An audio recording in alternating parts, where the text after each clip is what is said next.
Aladin and the Enchanted Lamp.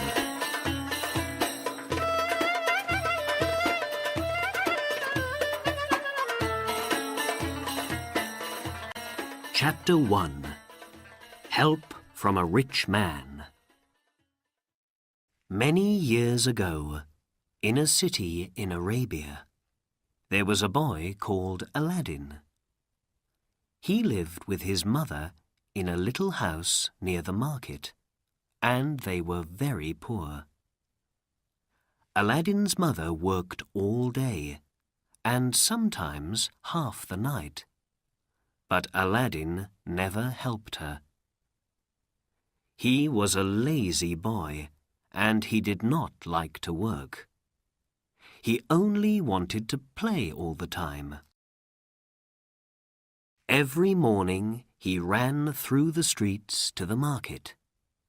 There he talked and laughed and played with his friends all day.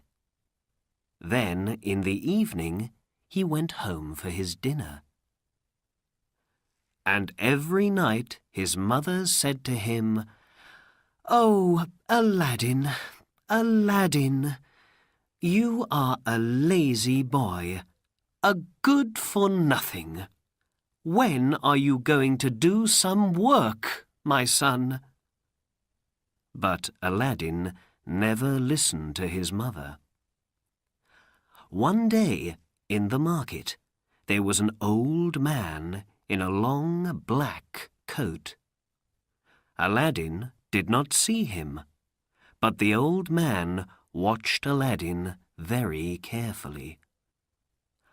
After some minutes, he went up to an orange seller and asked, "That boy in the green coat, who is he?" "Aladin, son of Mustafa," was the answer. The old man moved away. "Yes," he said quietly, "yes, that is the boy. The right name and the right father." Then he called out to Aladin, "Boy, come here for a minute. Is your name Aladin? Aladin, son of Mustafa?" Aladin left his friends and came to the old man. "Yes," he said, "I am Aladin, son of Mustafa. But my father is dead. He died 5 years ago." "Dead?" said the old man. "Oh, no!"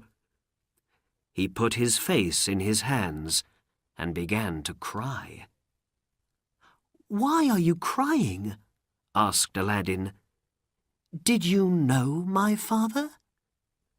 The old man looked up. "Mustafa was my brother," he said. "I wanted to see him again, and now you tell me he is dead. Oh, this is not a happy day for me." Then he put his hand on Aladin's arm. "But here is my brother's son, and I can see Mustafa in your face, my boy. Aladin, I am your uncle, Abanazar." "My uncle?" said Aladin. He was very surprised. "Did my father have a brother? I didn't know that." "I went away before you were born, my boy," said the old man. "Look." He took 10 pieces of gold out of his bag and put them into Aladin's hands. "Go home to your mother and give this money to her. Tell her about me, and say this: Her husband's brother wants to meet her, and he is going to visit her tomorrow. 10 pieces of gold is a lot of money, and Aladdin was very happy. He ran home quickly and gave the gold to his mother. At first, she was afraid. "Where did you get this, Aladdin? Did you find it? It isn't our money. You must give it back." "But it is our money, Mother," said Aladdin. "My uncle, my father's brother, gave the money to us. Uncle Ebenezer is coming to visit us tomorrow." "Who? You don't have an Uncle Ebenezer." "But he knows my name, and my father's name," Aladdin said, "and he gave 10 pieces of gold to me. He's very nice. You must make a good dinner for him." The next day, Ebenezer arrived at Aladdin's house. "My sister," he said, and smiled. "My dead brother's wife. I am happy to find you and Aladdin."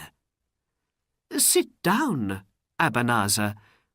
We're happy to see you in our poor home," Aladdin's mother said. She put meat, rice, and fruit on the table. "But I don't understand. Why did my husband never speak about you?" "I'm sorry, my sister. When we were young, my brother and I were not friends for many years. Then I went away to a far country. I am an old man now, and wanted to see my brother again and take his hand. But he is dead, and I cannot speak to him or say goodbye to him now." Ebenezer had tears in his eyes, and Aladdin's mother began to cry too.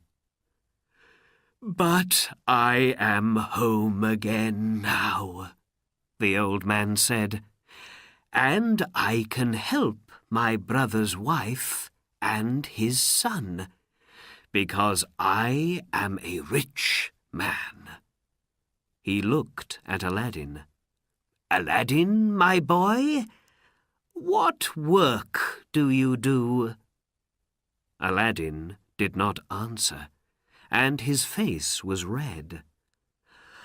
"Oh, don't ask Aladdin questions about work," his mother said. "He never works. He plays with his friends all day, and only comes home when he is hungry." "Well, my boy, tomorrow we must get a new coat for you. Then we can talk about work. Would you like to have a shop in the market, perhaps?" Aladdin smiled. "A shop," he thought, "and me, a rich market seller. Why not?"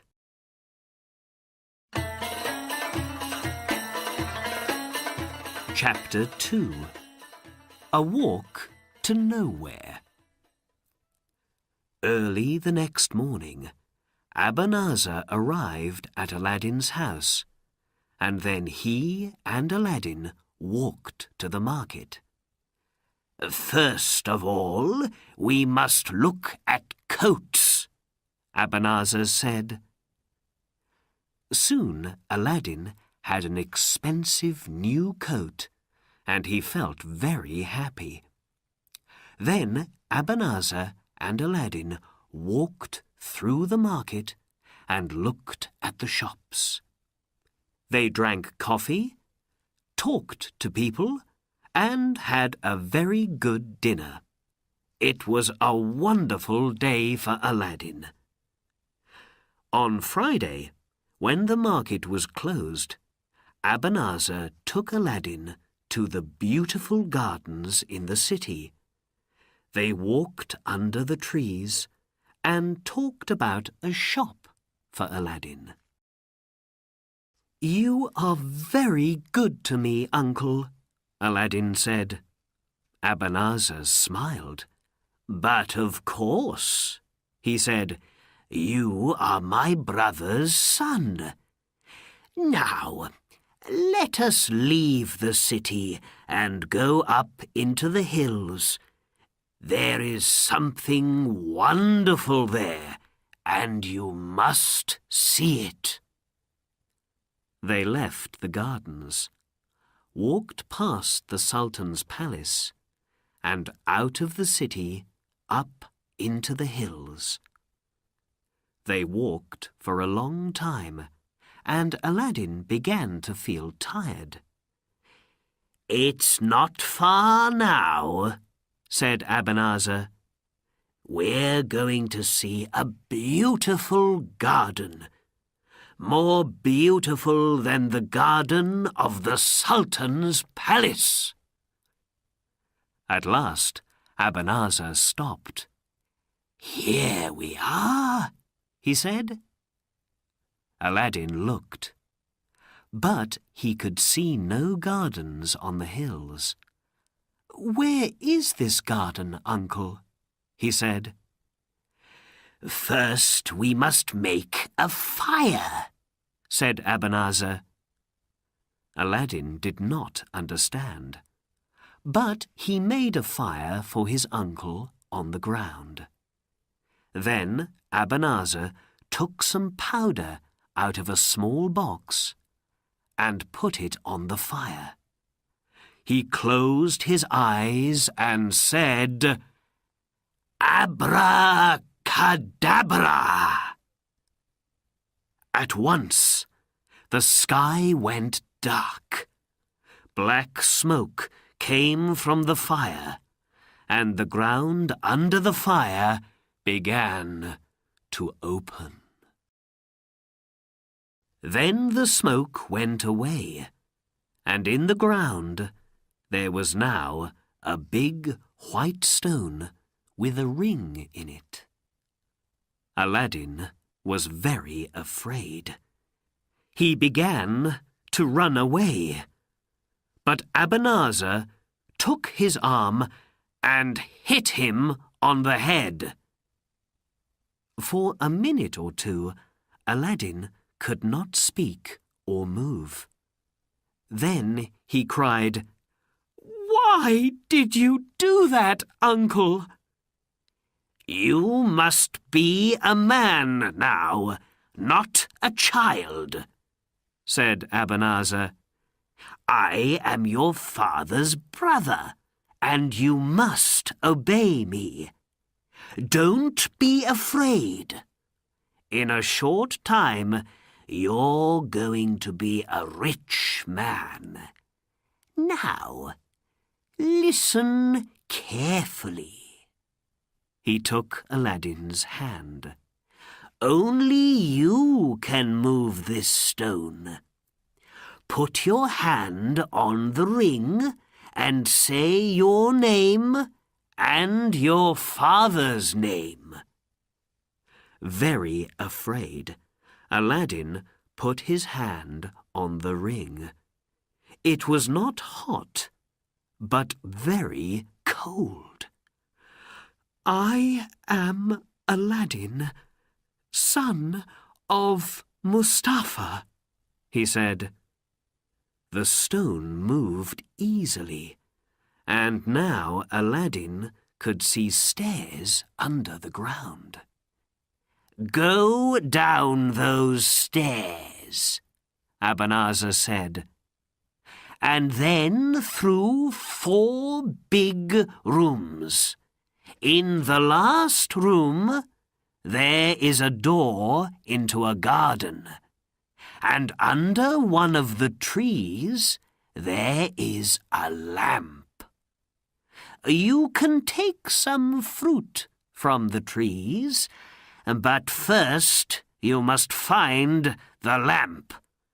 Bring the lamp to me."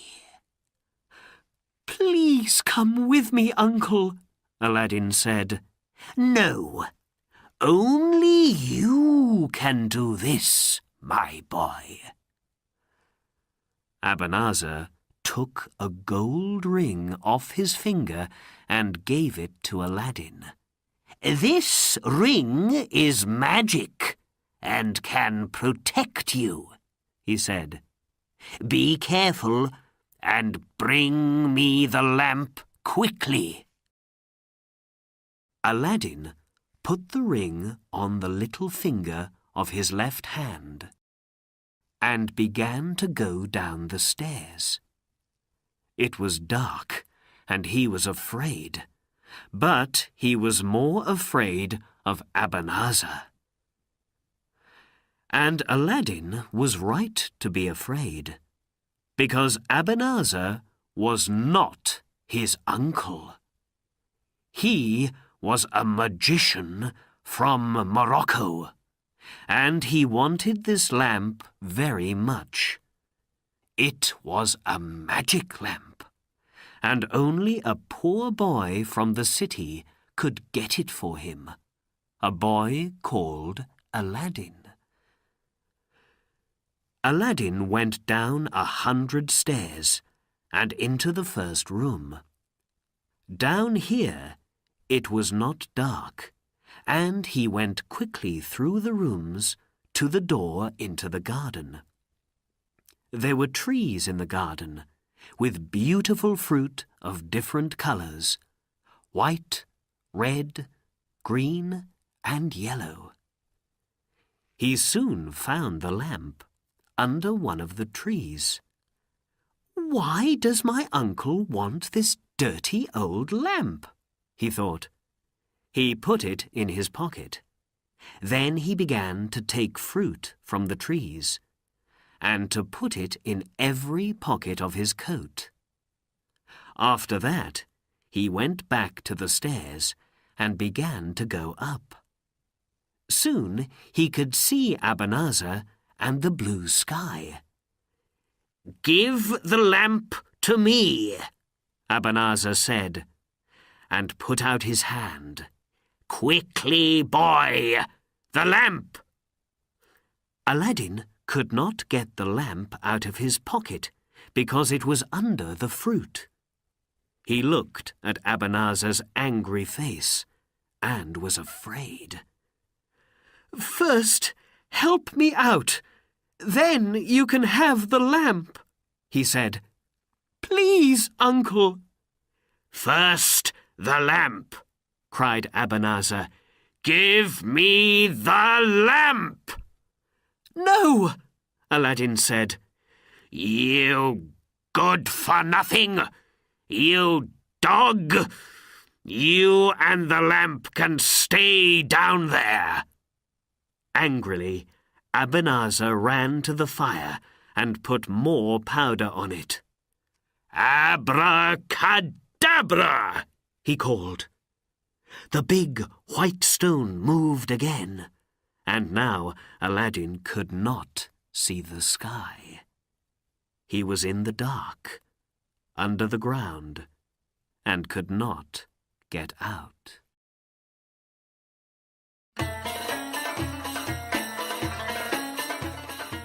Chapter 3. The Ring and the Lamp. "Uncle Abanazar! Uncle!" Aladin hit the stone, but nothing moved. "Don't leave me here, please!" Aladin put his ear to the stone, but he could hear nothing. "I am Aladin, son of Mustafa," he said, and listened again. But the stone did not move. Then Aladin began to cry. "What am I going to do? He thought and put his head in his hands. After a time, he began to feel hungry and took some of the fruit out of his pocket. He put some in his mouth, but he could not eat them. These are stones, not fruit, he thought. I'm going to die down here. For 3 days and 3 nights, Aladin sat on the stairs and waited, but no help came. On the 3rd day, he remembered Abanazar's ring on his finger, the ring to protect him. He could not see the ring in the dark, so he put his right hand on it. Whoosh! There was a sudden noise, and blue smoke came out of the ring, and then, out of the smoke, came a big Jinni. I am here, Master. I am here, the Jinni cried. I am the slave of the ring. What is your wish? Aladin was very surprised and very afraid. At first, he could not speak. Then he said, "Take me out of here."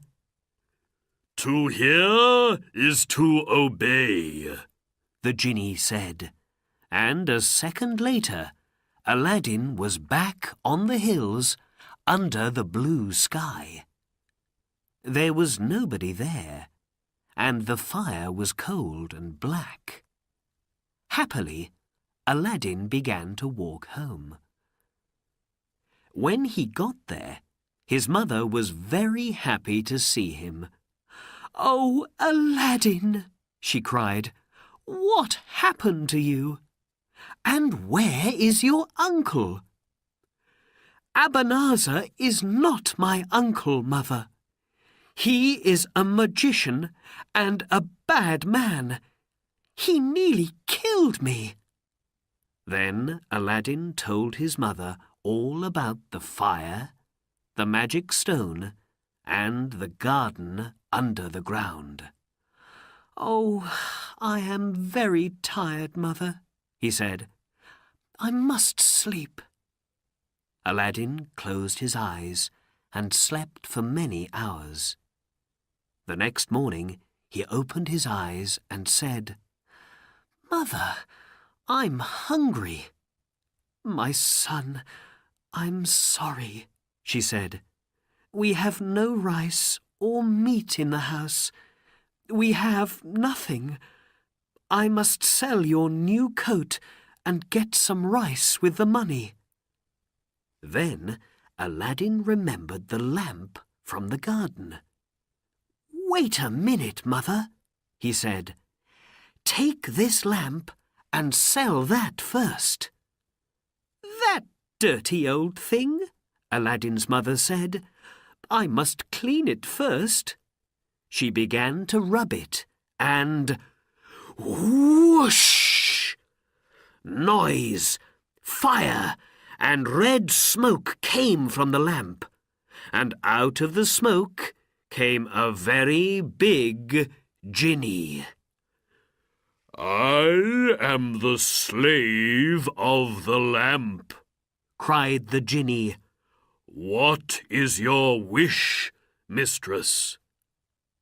Aladin's mother was afraid and could not speak. But Aladin said, "Bring rice and meat to us. We are hungry." The Jinni went away and came back in a second with rice, meat, bread, and fruit on 12 gold plates. He put the plates in front of them and went away. Aladin and his mother ate and ate. Then Aladin took one of the plates to the market and sold it for 2 pieces of gold. Every day after that, Aladdin rubbed the lamp, and when the genie came, Aladdin said, "Bring us rice and meat." And every day he sold the gold plates. Soon Aladdin and his mother were rich.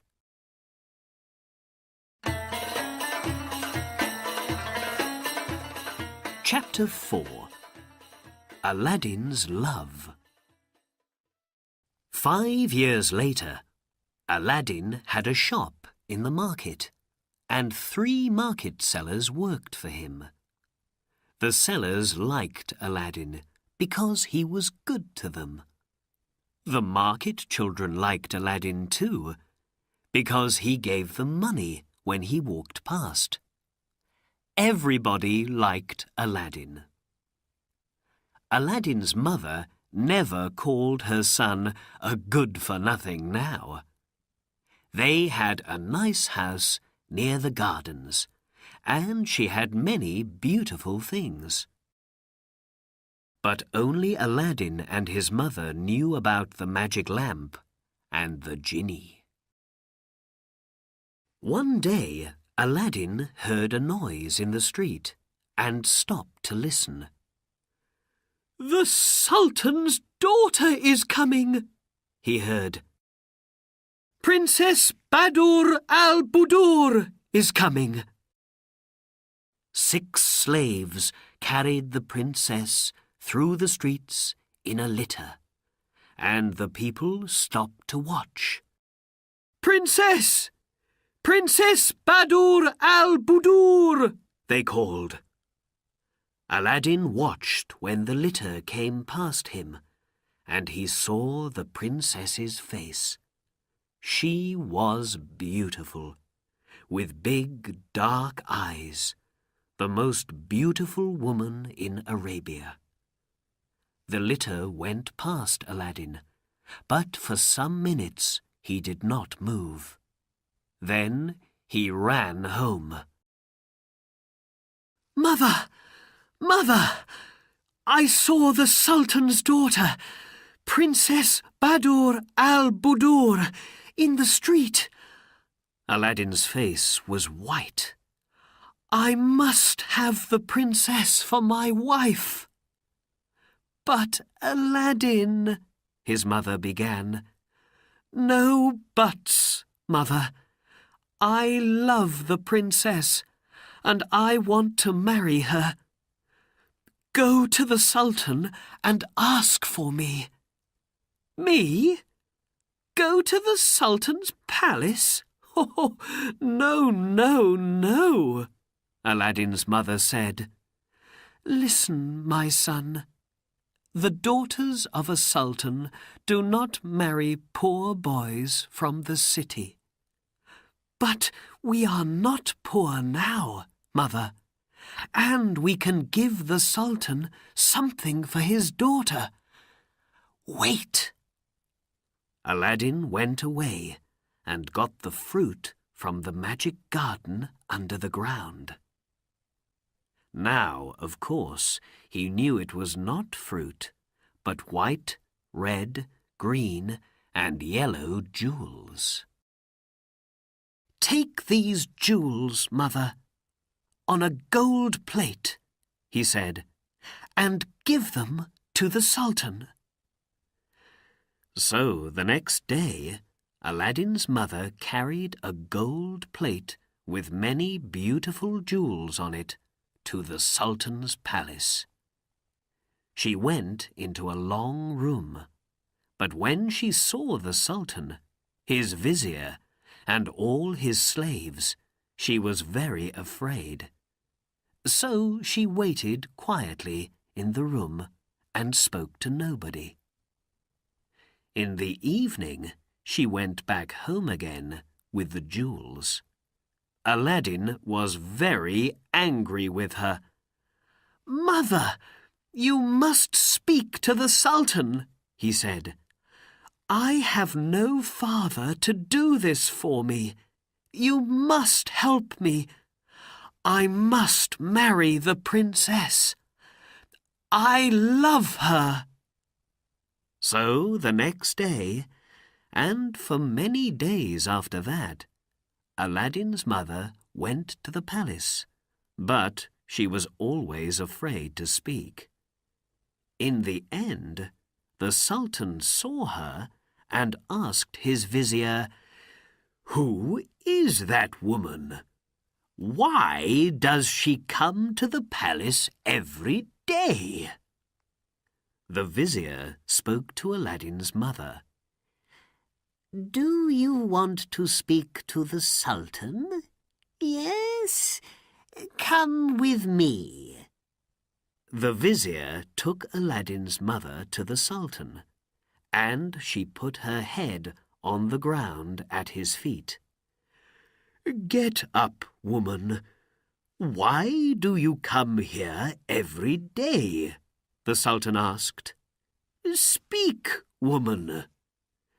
"Your Majesty," Aladdin's mother said quietly, "I have a son, a good young man. He is called Aladin. He loves your daughter, Princess Badur al-Budur. He cannot sleep or eat because of her. He wants to marry her." The Sultan laughed. "What? Marry my daughter? Your son?" "Your Majesty, these jewels are for you, from my son, Aladdin." And Aladdin's mother put the gold plate with the jewels in front of the Sultan's feet. Everybody looked at the jewels, and the long room was suddenly very quiet. Then the Sultan spoke.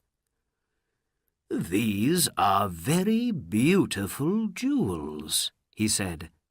"No man in Arabia has jewels more wonderful than these. Your son is a rich man, a good husband for my daughter." The vizier did not like to hear this, because he wanted the princess to marry his son. "Your Majesty," he said quietly in the Sultan's ear, "my son is a rich man too. Give him 3 months, and he can find better jewels than these." "Very well," said the Sultan, and to Aladdin's mother he said, "Your son must wait for 3 months, and then perhaps he can marry my daughter." Aladdin's mother went home to tell Aladdin, and the vizier went away to speak to his son. And every day, for 2 months, the vizier's son came to the Sultan and gave him gold and jewels and many beautiful things. For 2 months Aladdin waited happily. But one day his mother came home from the market and said, "Oh, Aladdin, Aladdin, the princess is going to marry the vizier's son. I heard it in the market. Everybody's talking about it." When Aladdin heard this, he was very unhappy. "What can I do?" he thought. He put his head in his hands and thought for a long time. And when night came, he took out the magic lamp and rubbed it. Whoosh! "What is your wish, master?" said the genie of the lamp. "Bring Princess Badur al-Budur to me," said Aladdin. "To hear is to obey." In a second, the genie was back with the princess asleep in his arms. He put her carefully on a bed, and then the princess opened her eyes and saw Aladin. "Who are you?" she asked, afraid. Aladin took her hand and looked into her eyes. "My name is Aladin, and I love you," he answered. "I cannot live without you, and I want to marry you."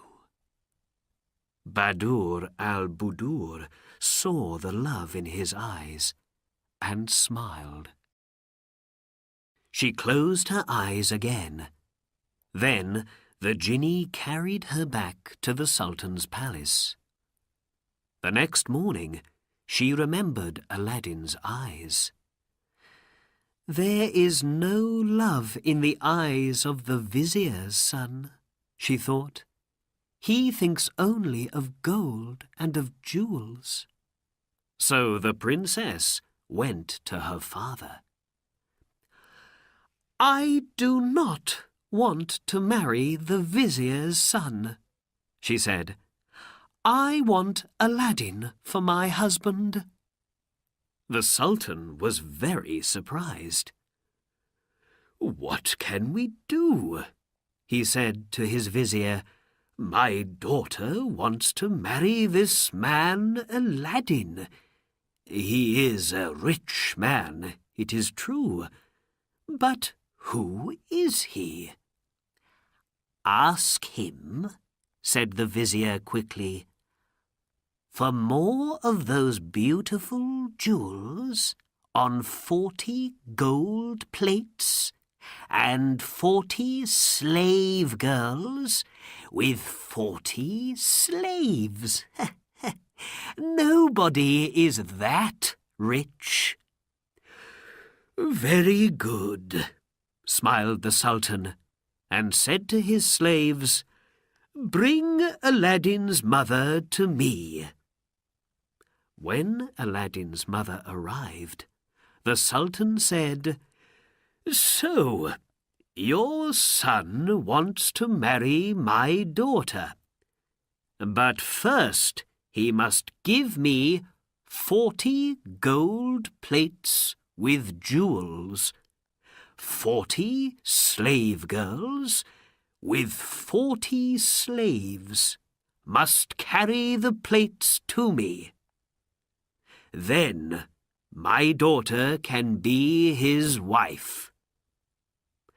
Aladin's mother went home and told her son, and Aladin smiled. This was easy for the Jinni of the lamp, of course, and the next day, when Aladin went to the palace, everybody in the city came out to watch. First came 40 slave girls in dresses of gold, and every girl carried a gold plate with wonderful jewels on it. After them walked 40 slaves in coats of gold, and last came Aladin on a beautiful white horse. "What do you say now?" the Sultan said quietly to the vizier when he saw all these wonderful things. "Aladin must marry my daughter. How can I say no?" And the Sultan went to Aladin and took his hands. "My son," he said, "you can marry my daughter tonight." "Tomorrow, Your Majesty," said Aladin, "because before I marry your daughter, she must have a palace, the most beautiful palace in Arabia." The Jinni of the lamp worked all night, and the next morning the Sultan saw from his window a beautiful new palace with gardens of fruit trees and flowers. "Wonderful," he said. "Black magic," said the vizier quietly. That night Aladdin married Badur al-Budur, and they lived happily in the new palace.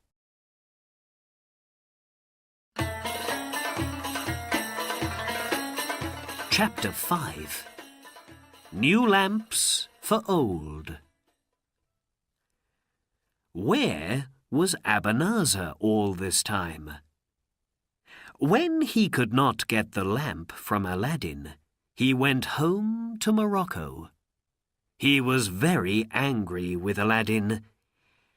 "But the boy is dead now," he thought, "and perhaps next year I can go back and get the lamp." One day he got out his 7 black stones. These stones were magic, and when he put them in water, the water could tell him many things. Soon he could see the magic lamp in the water, but it was not under the white stone in the Arabian hills. It was in a palace. "How did this happen?" said Abanazar. "I must go back to Arabia and find this palace." After some months, he arrived again in the city in Arabia.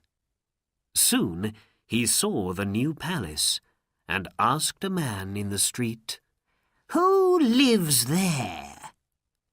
"That's Aladdin's palace," was the answer.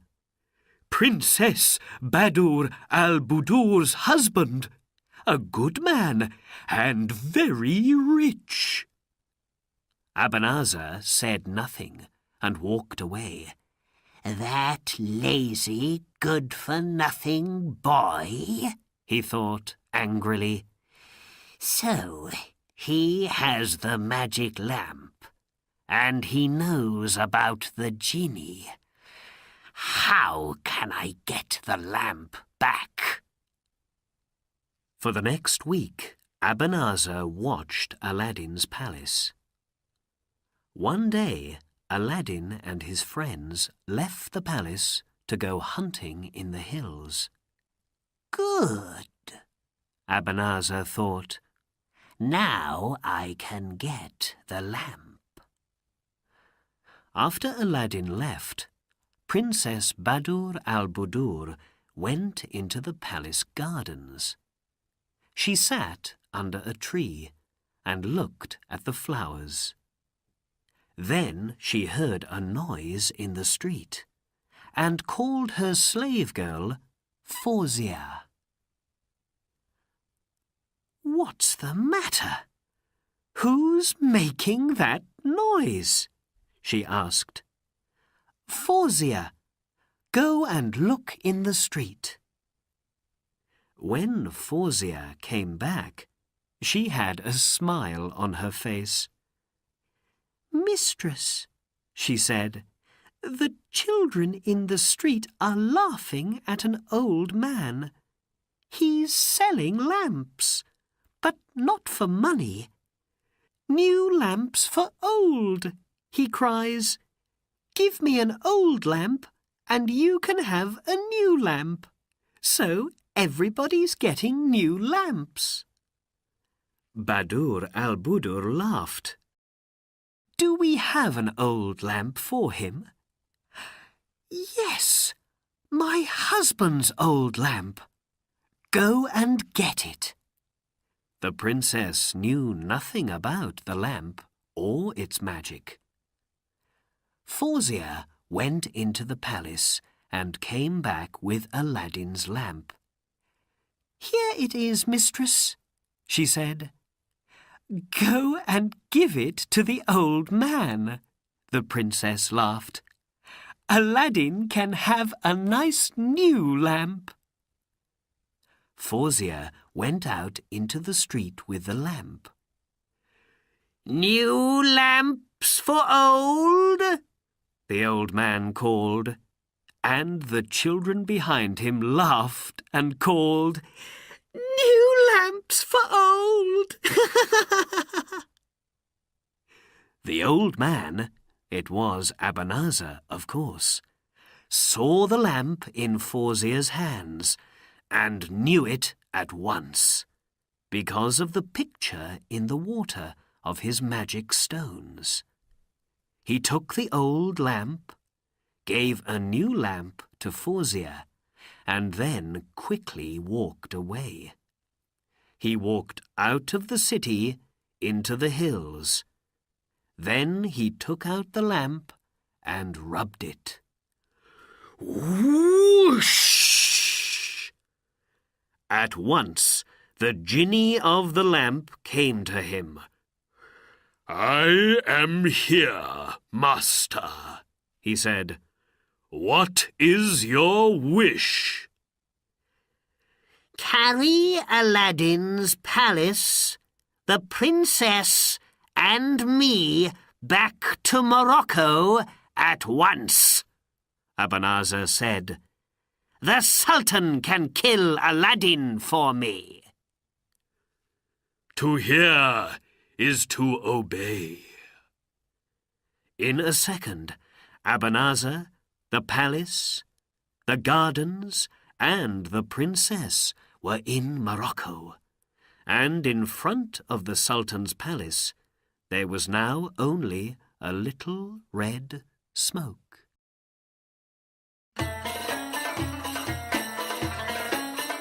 Chapter 6. There and Back Again. In the evening, Aladdin and his friends finished hunting and began to go home.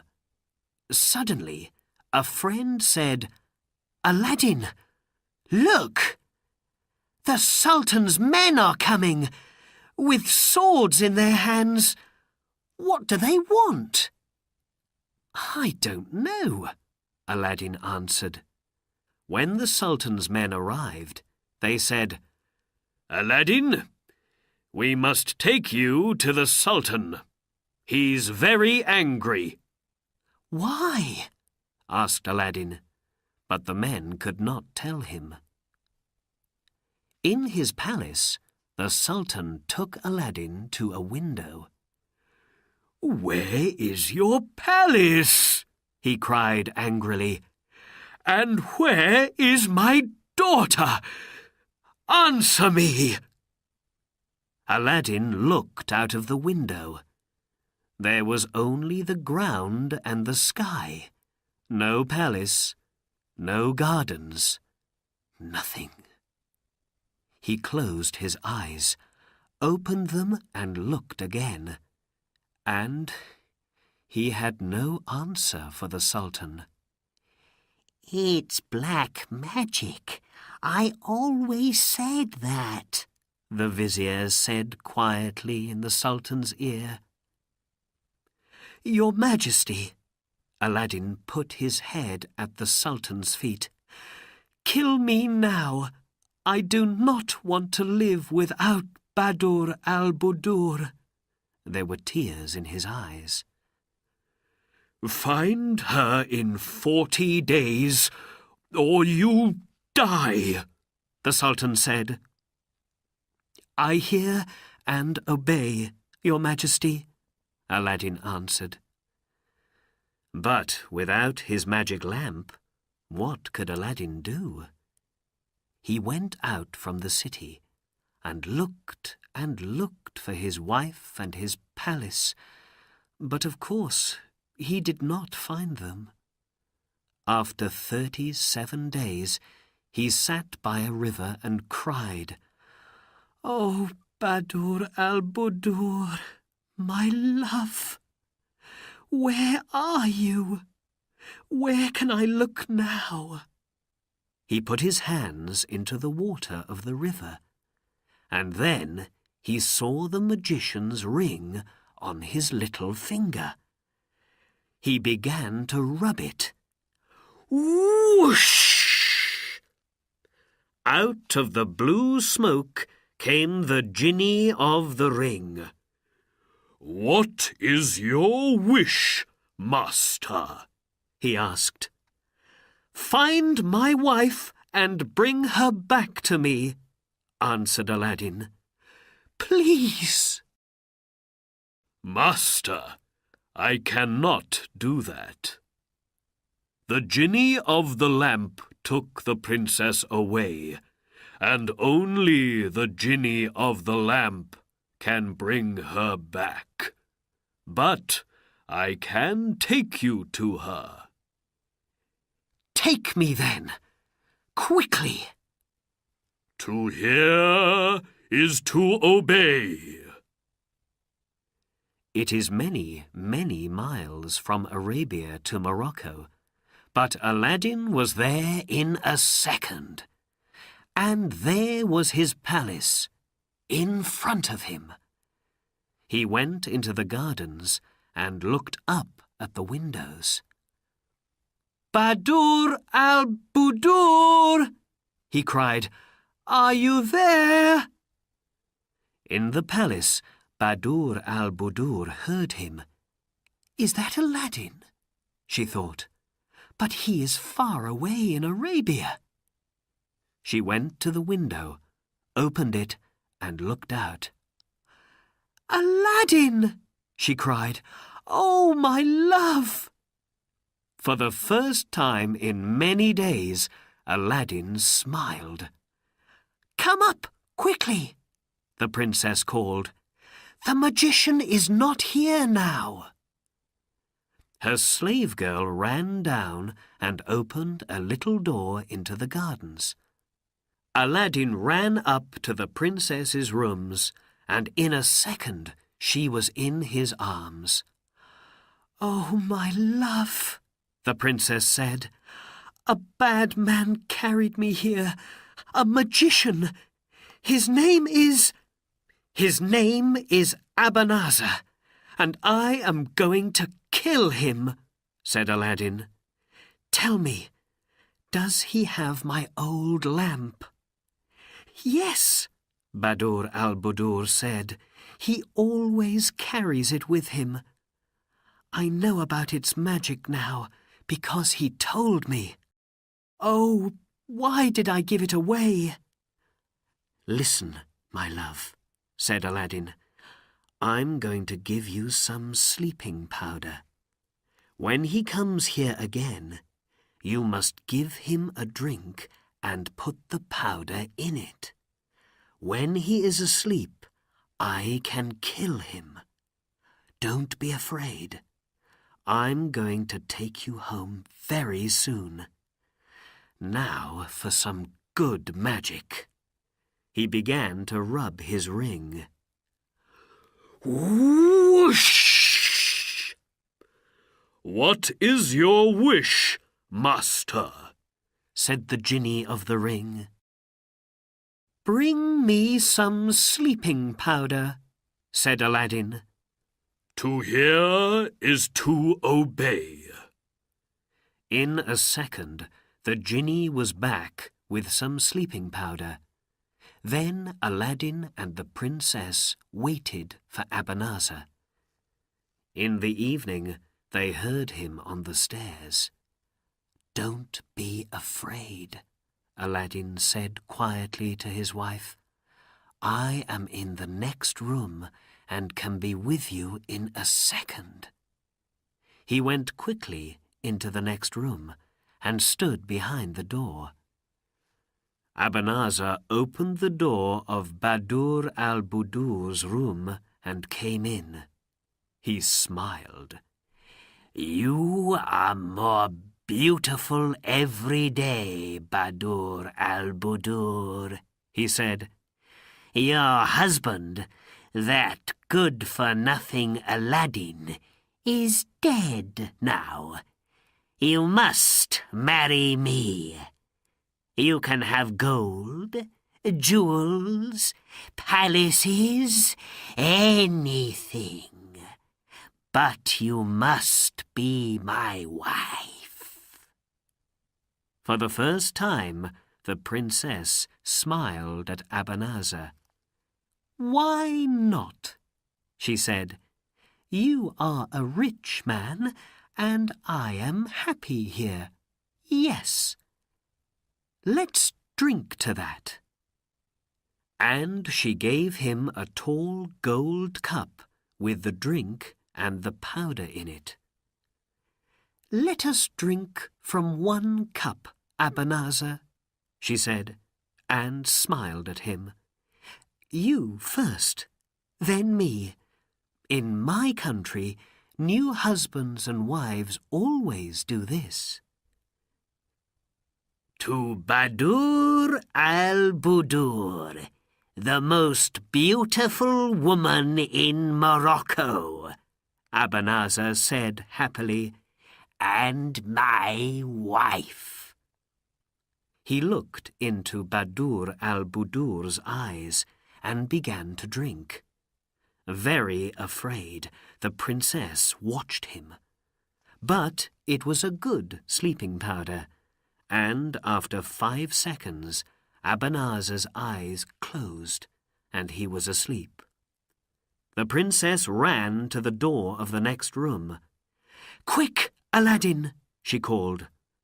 Aladin ran in with his sword and saw the sleeping magician. "Well done, my love," he said. "Now, go into the next room and do not watch." Badur al-Budur ran to the next room and closed the door. Aladin put his hand in Abanazar's pocket and took out the lamp. He put it carefully into the pocket of his coat and then stood up. The sword did its work quickly, and Abanazar never opened his eyes again. The princess came back into the room and ran to Aladin. He took her in his arms. "The magician is dead," he said, "and now we can go home." He began to rub the lamp. Whoosh! Fire and red smoke came from the lamp. The princess watched, afraid. "I am here, master," said the genie of the lamp. "What is your wish?" "Carry this palace, Badur al-Budur, and me back to our city in Arabia, but leave that dog Abanazar here." "To hear is to obey," said the genie. When the Sultan looked out of his window and saw Aladdin's palace again, he was a happy man.